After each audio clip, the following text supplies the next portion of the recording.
Aquí les vamos a mostrar un problema. Este es de un Chevrolet.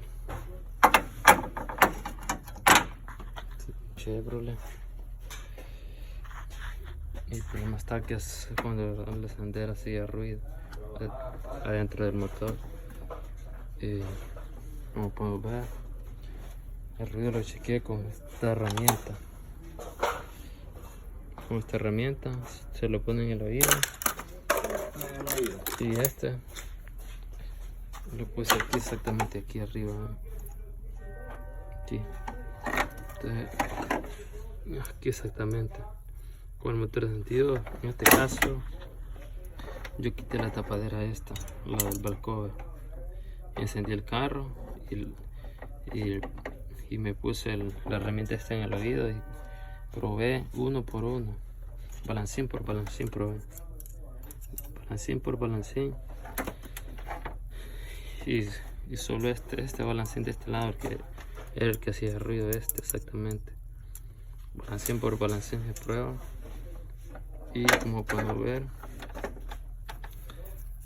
ahí se va a ver el problema. Miren cómo está.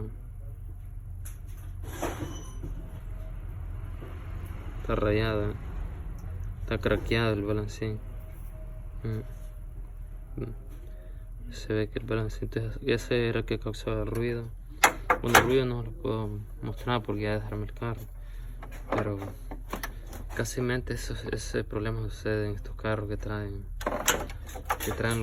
estos son los push bar o buzos, no sé cómo le llaman otros mecánicos. Entonces ese era el problema de este carro.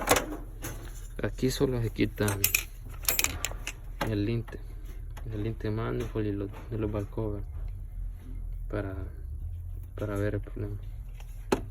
Tal vez les puede servir este video, algún sonido que escuchen dentro del motor. Usted sabe que hay diferentes sonidos, pero en este caso yo quité la ball cover y chequeé balancín por balancín y para ver cuál causaba el ruido. Recuerden que ya se puede hacer con esta herramienta para adaptadores o con un desarmador, pienso también desarmador algo largo. Bueno, esto es todo. Siempre revisar bien lo que hace uno. Este es un Chevrolet. No sé qué año, la verdad, porque ni estoy grande de cosas.